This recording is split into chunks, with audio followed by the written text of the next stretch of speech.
আসছে 0.2 plus 0.2 minus 0.2 divided 0.2 গুণ first bracket 0.2 গুণ 0.2 এর মান চেয়েছে। প্রশ্নটি আসছিল পূবালী ব্যাংকের। আমরা জানি এমন অঙ্কের সমাধান করতে গেলে আগে ফার্স্ট ব্র্যাকেটের কাজ করতে হয়। তা ফার্স্ট ব্র্যাকেটের ভিতরে এখানে যেটা আছে 0.2 গুণ 0.2, এই 0.2 গুণ 2 আমরা গুণ করতে পারি 2 দুগুণে 4, দশমিকের পরে এর একটি সংখ্যা, এর এখানে একটি সংখ্যা, তাহলে মোট আছে দুটি সংখ্যা দশমিকের পরে, তাহলে আমার অ্যান্সার হবে দশমিকের পরে দুটি সংখ্যা আছে একটা, তাহলে একটা আছে 0.04। তাহলে আমরা এতটুকু লিখতে পারি যে 0.2 প্লাস 0.2 মাইনাস 0.2 ভাগ 0.2, আর এইটুকুর পরিবর্তে পাইলাম 0.04, তাহলে গুণ 0.04 ইকুয়াল দিলাম এই। এবার আমরা দেখি অঙ্কে আগে ভাগের কাজ করতে হয়,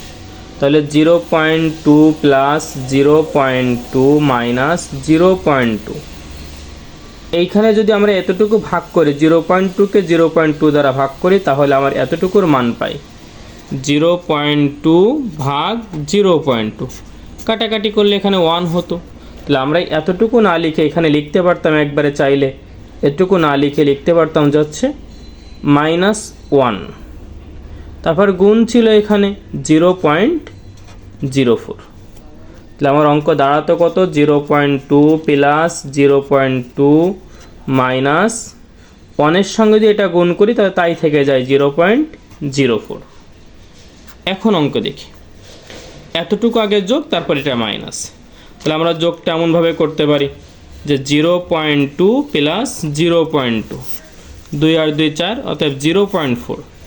এতটুকুর মান পাইলাম 0.4 মাইনাস এখানে পাইলাম 0.04, তাহলে 0.4 থেকে 0.04 বাদ দিলে 0.4 মাইনাস 0.04, এখানে 0 ধরে নিই, 4 আর কত হলে 10 হয়, 6 হলে হাতে হলে 1, 1 আর কত হলে 4 হবে 3, অতএব 0.36, এটুকুর মান হচ্ছে 0.36।